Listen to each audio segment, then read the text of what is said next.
घिस पे चुका है भाई।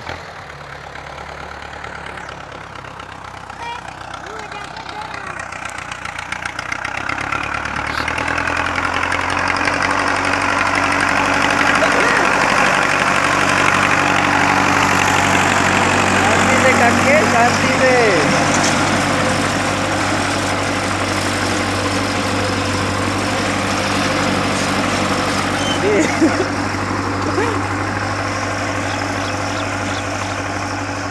ये रहे ट्रैक्टर, कल्टीवेटर तोड़ दिया है इसने। हल जो चलाने वाला था,